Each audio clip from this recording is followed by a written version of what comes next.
आज की इस वीडियो में हम लोग देखने वाले हैं कि गोलीय दर्पणों से प्रतिबिंब बनने के नियम। ठीक है, तो गोलीय जो दर्पण होता है आपका, वह एक कांच की खोखले गोले का है। ठीक है, उसको हम लोग काट के क्या बनाते हैं, दर्पण बनाया जाता है। ठीक है, तो यह मान लीजिए कि यह एक गोला है। ठीक है, इस गोले का हमने एक कोई कटा हुआ भाग ले लिया है और यहाँ पर हमने गोले का कटा हुआ दूसरा भाग ले लिया है। अब इन गोलों के हम पेंट करने के तरीके से इन्हें दो भागों में हम लोग बांटते हैं।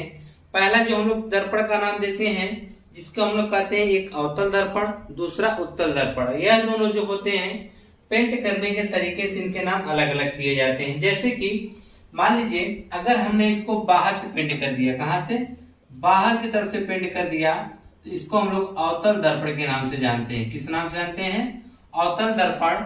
और जिस दर्पण को हम लोग अंदर की तरफ से पेंट कर देते हैं और प्रकाश का जो परावर्तन होता है उभरे हुए तल से होता है, जिसके कारण उसे हम लोग क्या कहते हैं, उत्तल दर्पण कहेंगे। इसमें प्रकाश का परावर्तन, क्योंकि इसको तो हमने पेंट कर दिया है, प्रकाश इस सिरे से उस सिरे तक यानी इस पार से उस पार नहीं जा पाएगा, और जिसकी वजह से इसका जो अंदर वाला सिरा या परावर्तक तल बन गया। और इसमें हम लोगों ने क्या किया गया है कि इसमें हम लोगों ने अंदर की तरफ पेंट कर दिया है और इसका जो उभरा हुआ तल है यह क्या बन गया है, परावर्तक तल बन गया है। तो ये चीजें तो आप जानते ही होंगे। अब इसमें कहा गया है कि इनके द्वारा जो प्रतिबिंब बनेंगे उनके क्या नियम हो सकते हैं। ठीक है, तो प्रतिबिंब के जो नियम हैं बनने के बाद तीन है, वो हम तीन बताएंगे, लेकिन उससे पहले कुछ चीजें आप लोग ध्यान से समझ लीजिएगा। जैसे कि यह गोला का ही मान लीजिए कटा हुआ भाग है, अगर इसे आप इस तरह से बढ़ाएंगे तो आपका गोला कुछ इस प्रकार से बन के रेडी होगा। समझ लीजिए एग्जाम्पल के लिए, तो जब यह गोला होगा तो इसका यहाँ पर क्या होगा, एक केंद्र होगा, जिसे आप क्या बोलेंगे, सी बोलेंगे। ठीक है, क्या बोलेंगे, सी, जिसे आप वक्रता केंद्र के नाम से भी जानेंगे। और इसके जो दर्पण के ठीक मध्य बिंदु को आप लोग क्या नाम देंगे, पी, यानी ध्रुव के नाम से आप जानेंगे। ठीक है, तो यह हो गया। अब इसके बाद आप लोग देखेंगे सी और पी के ठीक मध्य बिंदु में आपका एक होता है मुख्य फोकस, जिसे आप कैपिटल एफ से व्यक्त करते हैं। जिस प्रकार से आपने इस उत्तल दर्पण में बनाया उसी तरह से इसमें भी बनाएंगे। तो यह देखिए, अगर इसको हम इस तरह से आगे बढ़ाएं तो यह प्रतीत होगा कि इसी का यह गोले का यह कटा हुआ भाग होगा, इसका केंद्र इस तरफ होगा, यानी सी यहाँ पर हो गया, प्रकाश से केंद्र यह हो गया आपका। ठीक है, और हम देखेंगे और दर्पण का जो मध्य बिंदु है जिसे आप पी बोलेंगे, दर्पण का ध्रुव। ठीक है, और ये जो रेखा इसको हम मुख्य अक्ष के नाम से जानते हैं। क्या कहेंगे कि जो प्रकाशिक केंद्र सी और ध्रुव को मिलाने वाली रेखा होती है उसे मुख्य अक्ष कहते हैं, या से होकर जाती हुई जो रेखा खींची जाती है उसे हम क्या कहते हैं, मुख्य अक्ष के नाम से जानते हैं। ध्रुव और वक्रता केंद्र के ठीक मध्य बिंदु को हम लोग क्या बोलते हैं, मुख्य फोकस बोलते हैं। ठीक है, यह क्लियर हो गया आपका। और आप चाहें इसको आप लोग M1 और M2 से व्यक्त कर सकते हैं, इसे हम लोग दर्पण का द्वारक बोलते हैं। क्या बोलते हैं, दर्पण का द्वारक। यह चीजें तो हो गई। अब हम देखेंगे, आपको यह बताते हैं कि अब हम यहां से यह देखने वाले हैं कि दौरे दर्पणों से प्रतिबिंब बनने के नियम। तो पहला नियम यह है कि अगर कोई प्रकाश किरण, याद रखिएगा प्रकाश किरण हमेशा दर्पण पर बाईं तरफ से डाली जाएगी, दर्पण के ध्रुव से बाईं तरफ। तो यह दर्पण का ध्रुव हो गया, इससे बाईं तरफ यानी इस साइड से डाला जाएगा, और इसमें भी दर्पण के बाईं तरफ यानी इस साइड से इसमें प्रकाश डाला जाएगा। ठीक है, कोई भी दर्पण हम लेंगे तो उसमें प्रकाश हमेशा दर्पण के बाईं तरफ से डाली जाएगी। तो पहला नियम यह कहता है कि जब कोई प्रकाश किरण मुख्य अक्ष के समांतर जाती है, कोई प्रकाश किरण है वह मुख्य अक्ष के क्या जा रही है, समांतर जा रही है। मुख्य अक्ष के समांतर का मतलब दोनों के बीच की दूरियां क्या होना चाहिए, समान होना चाहिए। जब वह दर्पण से टकराएगी तो वह मुख्य फोकस से होके जाएगी। कहां से होके जाएगी, मुख्य फोकस से होके जाएगी। पहला नियम कि यदि कोई वस्तु मुख्य अक्ष के समांतर जा रही है तब वह दर्पण से टकराने के बाद वह मुख्य फोकस से होकर जाएगी। यह पहला नियम है। और यह आपने किसके लिए देखा, कहते हैं अवतल दर्पण के लिए। अब यही नियम हम अवतल के लिए देखेंगे। तब देखेंगे कि जब हम प्रकाश इस तरह से भेजेंगे मुख्य अक्ष के समांतर, तो यह देखिए क्योंकि प्रकाश किरण तो इधर जा नहीं पाएगी, तो इसका यहीं से क्या हो जाएगा, परावर्तन होगा। इस प्रकार से प्रकाश किरण ऐसे है, इसका क्या हो गया, परावर्तन। जब इस प्रकाश किरणों को देखा गया तो यह ऐसा प्रतीत हो रहा था कि यह मुख्य फोकस से होकर जा रही है। कहां से होकर जा रही है, मुख्य फोकस से। तो इसमें आप देखेंगे उत्तर दर्पण है। कौन सा दर्पण है, उत्तर दर्पण है। दोनों में आप देखिएगा अलग अलग, यह उत्तर दर्पण है और यह आपका है अवतर दर्पण। ठीक है, यह आपका है अवतर दर्पण।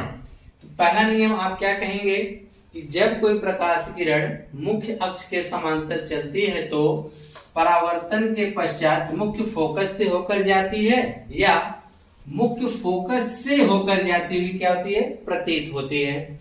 यह आपका हो गया पहला नियम। पहला नियम क्लियर, फिर से सुन लीजिए, फाइनल कर लीजिए इस बार।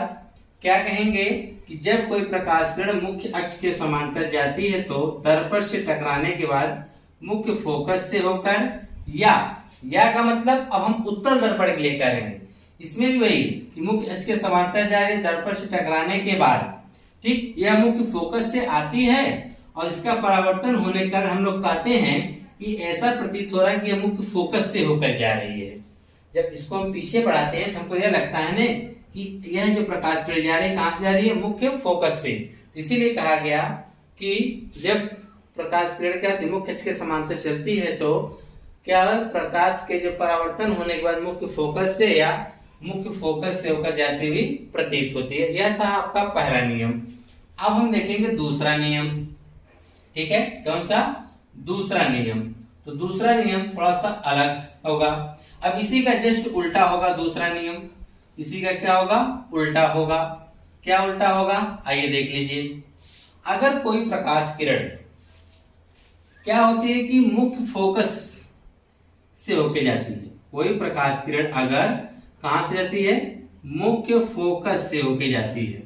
कहां जाती है, मुख्य फोकस से होके जाती है तो दर्पण से टकराने के बाद वह मुख्य अक्ष के क्या हो जाती है, समांतर हो जाती है।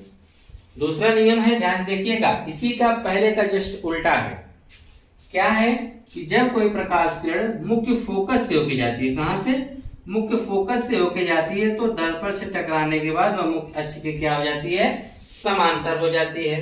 उसी प्रकार से जब हम प्रकाश किरण इस प्रकाश के केंद्र की तरफ भेजेंगे, ऐसे सॉरी मुख्य फोकस की तरफ ऐसे भेजेंगे तो वह क्या होगा कि वह यहां से जाने में इसका क्या हो जाएगा, परावर्तन जब होगा यह मुख्य अक्ष के क्या हो जाएगा, समांतर होगा। अगर इसको हम आगे बढ़ाएंगे प्रतीत होगा तो कहां से होके जा रही है, मुख्य फोकस की तरफ जा रही थी, परंतु वह मुख्य फोकस से ना जाकर उसका जो क्या हो गया, परावर्तन हो गया। क्या हो गया, परावर्तन होने के बाद वह मुख्य अक्ष के क्या हो जाती है, समांतर हो जाती है।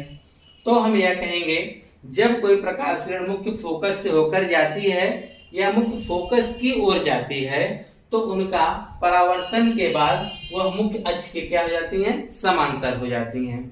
क्या कहेंगे आप कि जब कोई प्रकाश किरण मुख्य फोकस से होकर जाती है और यहाँ पर मुख्य फोकस की ओर जाती है, क्योंकि ये किधर जा रही थी, मुख्य फोकस की ओर जा रही थी, परंतु इसका जो यह तल जो परावर्तक तल होने का इसका क्या हो गया, अब क्या कहते हैं, परावर्तन हो गया।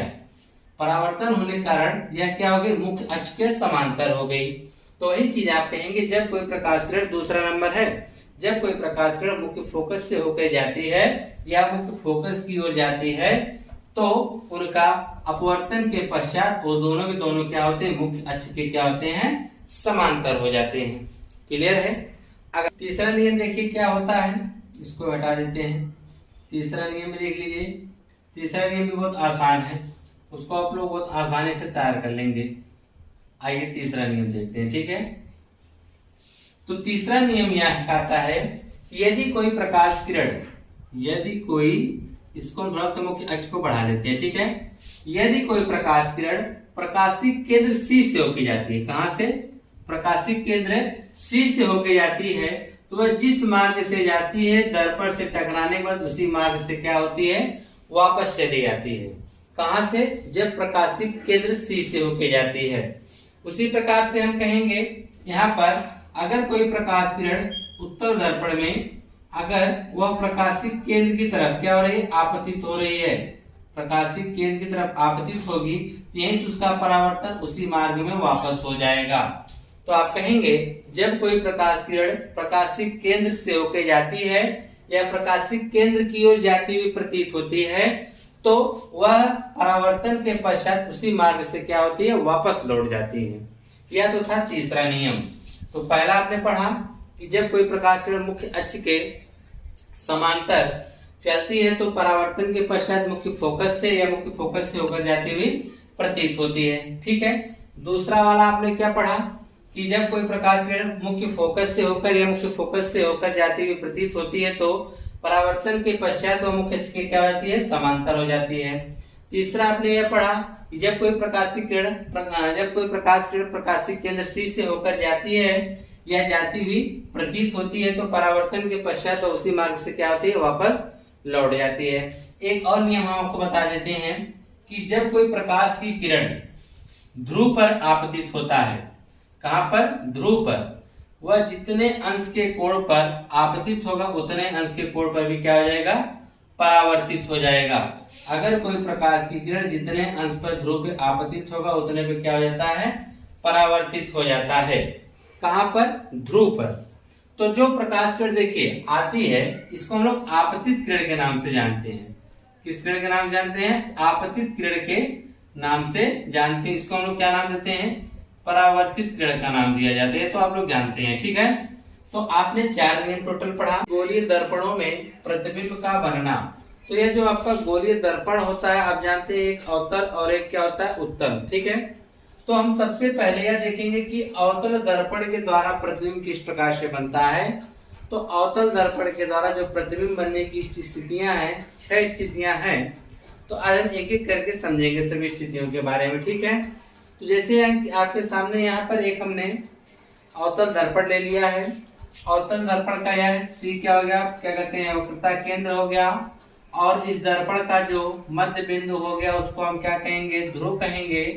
वक्रता केंद्र और ध्रुव के ठीक मध्य बिंदु को हम लोग क्या बोलते हैं, मुख्य फोकस बोलते हैं। ठीक है। यह तो हो गया इस दर्पण के बारे में। अब ये इसमें वस्तु को हम लोग 6 स्थिति में रखते हैं। टोटल 6 स्थितियां हैं। जैसे कि पहली स्थिति है जब वस्तु अनंत पर हो। जब वस्तु कहां पर हो, अनंत पर हो, मतलब बहुत दूर स्थित है, अनंत पर हो। अब देखिए पहली स्थिति यह है कि जब वस्तु कहां पर हो, अनंत पर हो। तो मान लीजिए कि यह जो आपकी वस्तु है AB, यह इस वस्तु का नाम हमने क्या रख दिया, AB। यह वस्तु अनंत पर है, बहुत ही दूर है दर्पण से। तब इसका प्रतिबिंब कहां, कैसा और किस प्रकार से बनेगा, तो आइए समझते हैं। तो हमने आपको बताया था कि जब इस प्रकार से जब कोई भी प्रतिबिंब बनने के हमने 3 से 4 नियम आपको बताए थे कि पहला जो होता है अगर मुख्य अक्ष के समांतर जाएगा तो कहां से जाएगा, फोकस से जाएगा। दूसरा अगर फोकस से जाता है तो मुख्य अक्ष के समांतर हो जाता है। तीसरा प्रकाशित केंद्र से जाता है। चौथा आप जानते हैं कि जितना वह ध्रुव पे क्या कहते हैं, ध्रुव पे जितने इसके कोण पर वो आपतित होगा उतने पे क्या हो जाएगा, परावर्तित हो जाएगा। ठीक है। तो यहाँ से हम 2 प्रकाश किरणें भेजेंगे और दोनों प्रकाश किरणें जहाँ एक दूसरे को काट देंगी वहीं इस वस्तु का क्या बनेगा, प्रतिबिंब बनेगा। तो पहली प्रकाश किरण हम लोग क्या करते हैं, इस मुख्य अक्ष के समांतर इस मुख्य फोकस से होकर भेजते हैं। ठीक है। तो आप लोग फिट की सहायता से इन दोनों बिंदुओं मिलाते हुए क्या करेंगे, मुख्य फोकस से एक प्रकाश किरण भेजेंगे। और जो मुख्य फोकस से प्रकाश किरण भेजते हैं तो वह दर्पण से टकराने के बाद क्या होती है, मुख्य अक्ष के क्या होती है, समांतर हो जाती है। यह इस प्रकार से। ठीक है। और दूसरी प्रकाश किरण हम लोग भेजते हैं वह प्रकाशित केंद्र से भेजा जाता है। ठीक है। और जो प्रकाशित केंद्र से प्रकाश किरण भेजेंगे वह सीधे दर्पण से टकराएगी और उसी मार्ग से क्या होगी, वापस लौट जाएगी। तो हम प्रकाशित केंद्र से जब भेजेंगे तो यह जब ऐसे जाएगी तो यह दर्पण से टकराएगी और यहीं से उसका क्या हो जाएगी, परावर्तित हो जाएगी उसी मार्ग से। जिस मार्ग से आती है उसी मार्ग से यह परावर्तित होकर चली जाती है। और आप देखेंगे यह दोनों इस बिंदु पर एक दूसरे को काट देंगे और यहीं पर इनका प्रतिबिंब बनेगा। और प्रतिबिंब मुख्य अक्ष से नीचे, इसका मतलब उल्टा बनेगा। तो इसको हम इस प्रकार से कर सकते हैं। तो इसको मिलाएंगे तो यह ठीक मुख्य फोकस के नीचे बनेगा। कहाँ बनेगा, मुख्य फोकस के नीचे बनेगा। और एक चीज का ध्यान दीजिएगा, और यह जो वस्तु से बहुत ही छोटा बनेगा। यह वस्तु आपकी बहुत ही अनंत पर स्थित है, बहुत दूर है। ठीक है, आप इस चित्र को देखिए, यह वस्तु क्या है, बहुत बड़ी है और यह दूर है, फिर भी इसका जो प्रतिबिंब बन रहा है वह कहाँ बनेगा, दर्पण के मुख्य फोकस पर बनेगा, उल्टा बनेगा। और जिस प्रतिबिंब को आप पर्दे में प्राप्त कर सकते हैं यानी वह वास्तविक होगा। इसका मतलब यह प्रतिबिंब कैसा बनेगा, वास्तविक बनेगा। ठीक है, तो दर्पण के इस तरफ जितने भी प्रतिबिंब बनेंगे सब के सब हमारे वास्तविक प्रतिबिंब होंगे। तो यह जो प्रतिबिंब आपका बना है इसको हम नाम दे देंगे कि यह A डैश है और यह B डैश। तो इसके बारे में हम लिखेंगे कि जो इसका प्रतिबिंब है, प्रतिबिंब जो आपका बना है कहाँ बना है, तो इसको आप लोग लिख लीजिएगा। लिखेंगे प्रतिबिंब मुख्य फोकस पर, क्या बोलेंगे, प्रतिबिंब मुख्य फोकस पर बना है, मुख्य अक्ष के नीचे, उल्टा बना है, वास्तविक बना है और वस्तु से बहुत ही छोटा बना है। तो वस्तु आपकी बहुत बड़ी है। ठीक है, यह वस्तु आपकी क्या है, बहुत ही बड़ी है और इसका जो प्रतिबिंब आपको A डैश B डैश मिल रहा है वस्तु से बहुत ही छोटा मिल रहा है, वास्तविक है। इसका मतलब इसे आप पर्दे में प्राप्त कर सकते हैं। उल्टा यानी मुख्य अक्ष के नीचे बन रहा है, आप देख ही रहे क्या होगा, उल्टा होगा। ठीक है, यह कौन सी स्थिति थी, जब वस्तु कहां पर हो, अनंत पर, तो उसका प्रतिबिंब मुख्य फोकस पर बनेगा, उल्टा बनेगा, वास्तविक बनेगा एवं वस्तु से कैसा बनेगा, छोटा बनेगा। ठीक है, अब हम अगली स्थिति देखते हैं कि अगली स्थिति में क्या होगा। ठीक है, दूसरी स्थिति हमारी होगी कि जब वस्तु हमारा और पास आ जाएगा, दर्पण के पास आएगा। ठीक है, जब दर्पण के पास आएगा तब देखिए क्या होने वाला है। दूसरी स्थिति कहेंगे जब वस्तु अनंत, जब वस्तु कहां पर हो, अनंत और वक्रता केंद्र के बीच हो। जब वस्तु अनंत व वक्रता केंद्र के बीच हो, वक्रता केंद्र के बीच हो, वक्रता केंद्र के कहा हो, बीच में हो। कहने मतलब क्या है, यहाँ पर आपका यह वक्रता केंद्र C है, आप देख ही रहे हैं, और यहाँ पर आपका, इसको आप इस प्रकार से बना लीजिए। ठीक, और यहाँ पर आपका क्या मुख्य फोकस है। ठीक है, अब इधर तो आपका अनंत हो गया और यह क्या हो गया, आपका वक्रता केंद्र C हो गया। अब इन्हीं के बीच में यानी इसी मुख्य अक्ष पर आपने एक वस्तु को रख दिया है। अब यह जब वस्तु यहाँ पर रख दी गई है तब देखिए अब क्या होगा आगे। तो जब वस्तु आपका इधर अनंत और यह वक्रता केंद्र के बीच में रखे हैं तब इसका प्रतिबिंब कब, कहां और कैसा बनेगा। तो सबसे पहले हम क्या करेंगे, जब वस्तु मुख्य अक्ष पे रख दी जाती है तो सबसे पहले प्रकाश किरण हम लोग मुख्य अक्ष के समांतर भेजते हैं। जब इस प्रकाश किरण को मुख्य अक्ष के समांतर भेजेंगे तो दर्पण से टकराएगी तो कहां से होके जाएगी, मुख्य फोकस से होके जाएगी। कहां से होके जाएगी, मुख्य फोकस से होके जाएगी। ठीक, दूसरी प्रकाश किरण हम लोग क्या करते हैं, प्रकाशिक केंद्र से भेजते हैं। कहां से भेजते हैं, प्रकाशिक केंद्र से जब भेजेंगे तो ऐसे जाएगी और दर्पण से टकराने के बाद उसी मार्ग में क्या होगी, वापस लौट जाएगी। जिस मार्ग से जाएगी उसी मार्ग से क्या होगी, वापस लौट जाएगी। और आप देखेंगे यहीं पर इसका क्या बनेगा, प्रतिबिंब बनेगा। इसका अगर आपने नाम रखा A B, इसका हो जाएगा A डैश B डैश होगा। क्या होगा, A डैश B डैश होगा। और यह जो प्रतिबिंब बनेगा वस्तु से छोटा बनेगा। कैसा बनेगा, वस्तु से छोटा बनेगा। पहले तो बहुत छोटा था लेकिन अब क्या होगा, सिर्फ वस्तु से छोटा बनेगा। कैसा और कहाँ बनेगा, हम कहेंगे प्रकाशिक केंद्र C और मुख्य फोकस F के बीच में बना है। कहाँ बना है, प्रकाशिक केंद्र C और मुख्य फोकस कैपिटल F के बीच में बना है, उल्टा बना है, वास्तविक बना है और वस्तु से छोटा बना है। क्या कहेंगे कि जब वस्तु अनंत और वक्रता केंद्र के बीच में स्थित होता है तब इसका प्रतिबिंब वक्रता केंद्र और मुख्य फोकस के बीच में बनता है, उल्टा बनता है, वास्तविक बनता है एवं वस्तु से कैसा बनता है, छोटा बनता है। ठीक है, यह तो हो गया आपकी दूसरी स्थिति। अब हम बात करेंगे तीसरी स्थिति की कि तीसरी स्थिति में क्या होने वाला है। ठीक है, आइए तीसरी स्थिति आप समझ लीजिए। तीसरी स्थिति होगी कि जब वस्तु आपका सीधे आ जाएगा वक्रता केंद्र पर, जब वस्तु वक्रता केंद्र पर हो, कहां पर हो, जब वस्तु वक्रता केंद्र पर स्थित हो, वक्रता केंद्र पर स्थित हो, कहां पर स्थित हो, वक्रता केंद्र पर स्थित होगी। जब वक्रता केंद्र पर स्थित होगी तब देखिए क्या होगा, तो यह आपने मुख्य अक्ष खींच दिया, यहाँ पर मिला दिया इसको, ठीक है। इसका प्रकाशिक केंद्र सी हो गया, इसका मध्य बिंदु क्या हो गया, एफ, ठीक है। आप लोग से समझते जाएगी कैसे प्रकाश किरणें इसका प्रतिबिंब जब वस्तु अलग अलग स्थानों पर रखा जाएगा तब इसका प्रतिबिंब कब, कहां और कैसा बनेगा। तीसरी स्थिति में पहले अनंत में आपने पढ़ा, दूसरे अनंत और वक्रता केंद्र के बीच में पढ़ा, तीसरी स्थिति आप खुद पढ़ने जा रहे हैं कि कहां पर हो, जब यह वक्रता केंद्र पर ही स्थित हो। कहां पर स्थित होनी चाहिए, वक्रता केंद्र सी पर ही स्थित हो, तब इसका प्रतिबिंब कब, कहां और कैसा बनेगा, इसके बारे में आप लोग देखेंगे।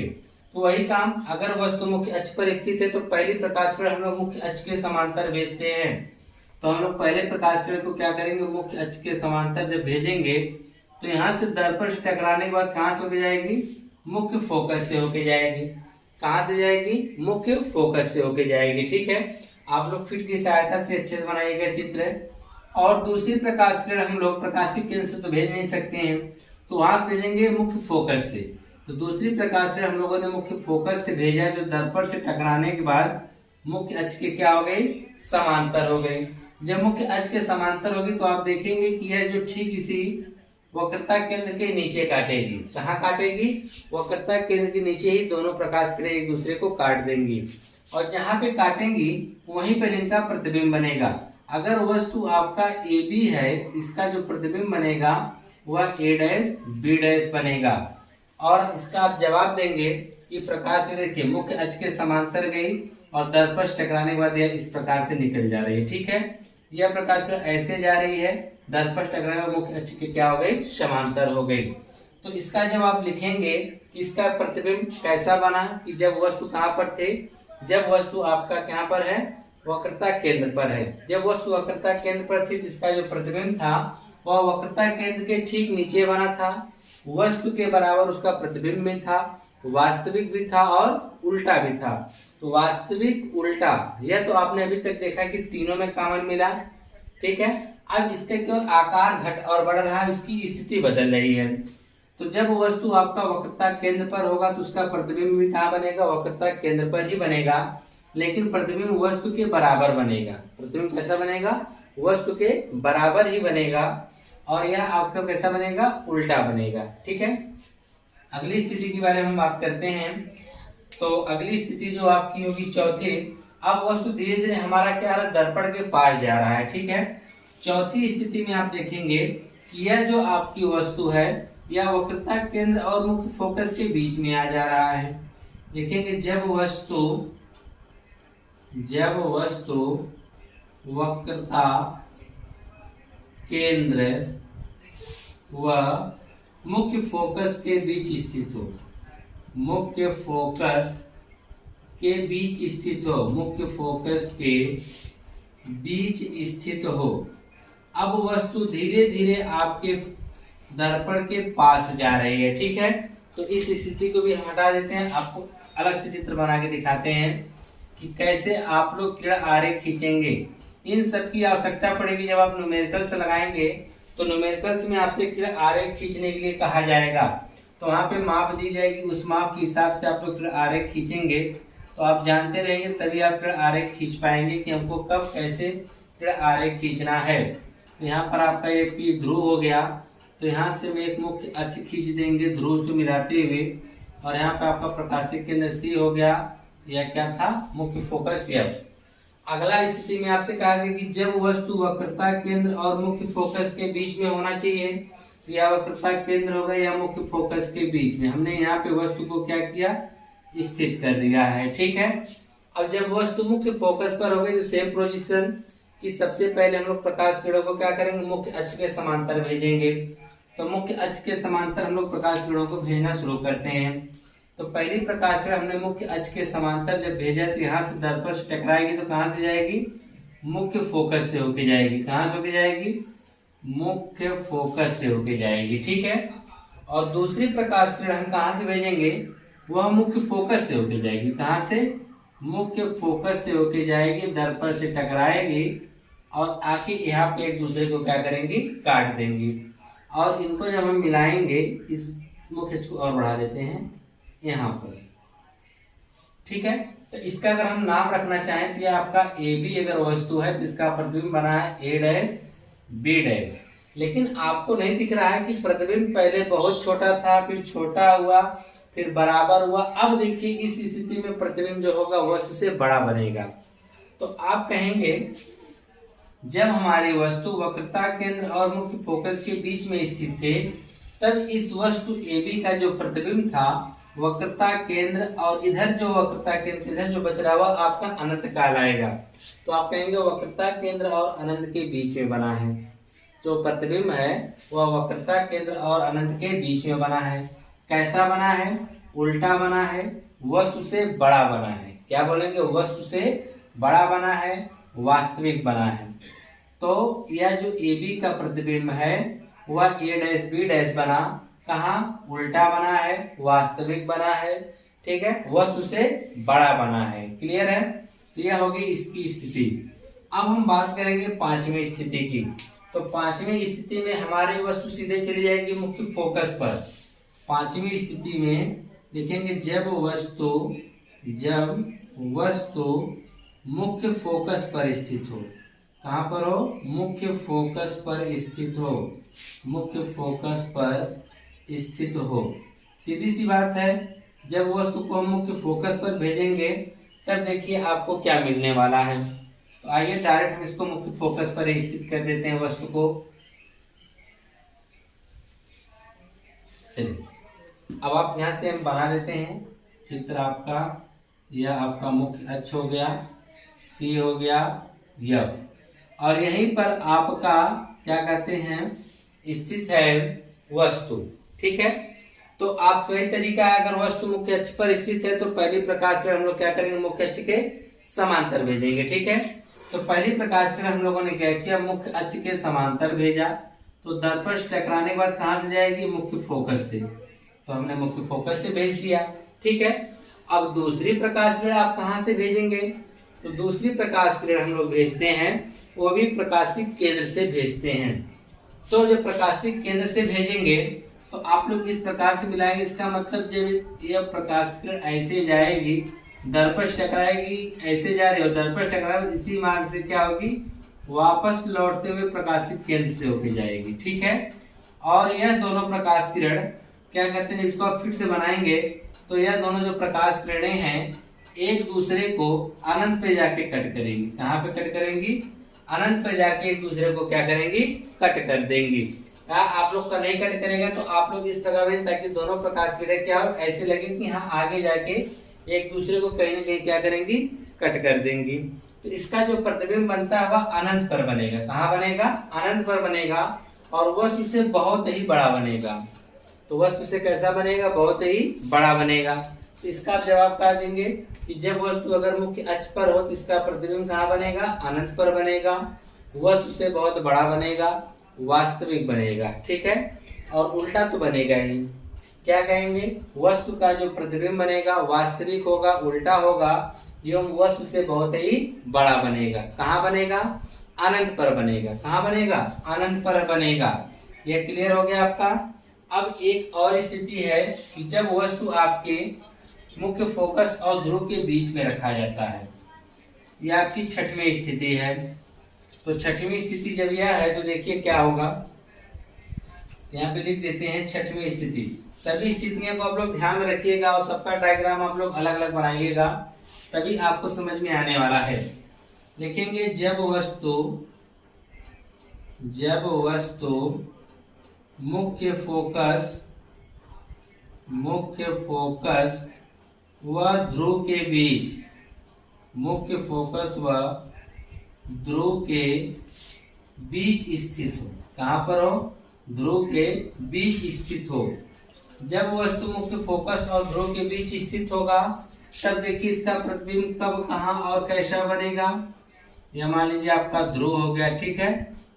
इसका प्रकाशिक केंद्र C हो गया, यह आपका मुख्य फोकस एफ हो गया। मुख्य फोकस और ध्रुव के बीच में आपने क्या स्थित कर दिया, एक वस्तु स्थित कर दिया है। ठीक है, अब देखिए क्या करना पड़ेगा आपको। अब आप देखेंगे कि इसको हम पहली प्रकाश किरण कहाँ भेजेंगे, मुख्य अक्ष के समांतर भेजेंगे और यह कहाँ से होके जाएगी, यह आएगी आपके मुख्य फोकस से होती हुई जाएगी। ठीक है, और दूसरी प्रकाश किरण आप लोग कहाँ से भेजेंगे, तो हम प्रकाशिक केंद्र से होके भेजेंगे। ठीक है, तो जब हम देखेंगे तो यह प्रकाशिक केंद्र यही है ना, तो ऐसे पहले भेजेंगे, तो यहाँ से जाएगी, दर्पण से टकराएगी और यह प्रकाश किरण आपके प्रकाशिक केंद्र से होके जाएगी। समझ रहेगी नहीं, कहाँ से होके जाएगी, प्रकाशिक केंद्र से होके जाएगी। और दोनों प्रकाश किरणों के बीच आप देखेंगे तो इससे पहली स्थिति में दोनों प्रकाश किरणें लग रहा था कि आगे जाके मिलेंगी, लेकिन इस स्थिति में आप देखेंगे कि दोनों प्रकाश किरणें एक दूसरे को कभी नहीं मिलने वाले हैं, क्योंकि वे जैसे जैसे आगे बढ़ रही तो उनके बीच की दूरियां भी क्या होती जा रही हैं, बढ़ती जा रही हैं। तो इससे यह पता चला कि जब हमारा वस्तु मुख्य फोकस और ध्रुव के बीच में रखेंगे तब तो उनका वास्तविक प्रतिबिंब तो नहीं प्राप्त किया जा सकता है, लेकिन इनका हम आभासी प्रतिबिंब निकाल सकते हैं। तो हमने यहाँ क्या किया, जो ये प्रकाश किरण ऐसे आ रही है रिटर्न, तो इसको ऐसा प्रतीत हो रहा है कि हम लोग इसको जो पीछे बढ़ाएं इस प्रकार से, और यह भी जो आपका प्रकाशिक केंद्र से जो ऐसे गई और ऐसे वापस आ रही, इसको ऐसे हमने बढ़ा दिया। तो यह जाने के बाद एक दूसरे को दर्पण के पीछे काटें, तो जिसको आपका कहेंगे इसका जो प्रतिबिंब यानी ए डैश, ए बी का जो प्रतिबिंब बना हुआ ए डैश बी डैश बना, लेकिन यह जो वस्तु का प्रतिबिंब बना है वह दर्पण के पीछे बना है, तो जिसकी वजह से आप कहेंगे यह आभासी प्रतिबिंब बना है।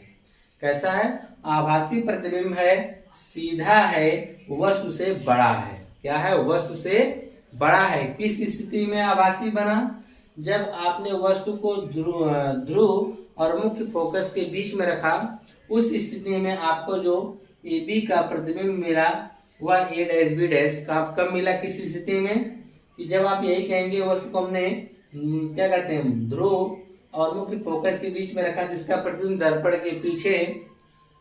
के पीछे सीधा मिला, आभासी मिला, और आप कह सकते हैं कि वस्तु से क्या मिला, बड़ा मिला। यह टोटल थे आपकी 6 स्थितियां किसकी, अवतल दर्पण के द्वारा प्रतिबिंब के बनने की।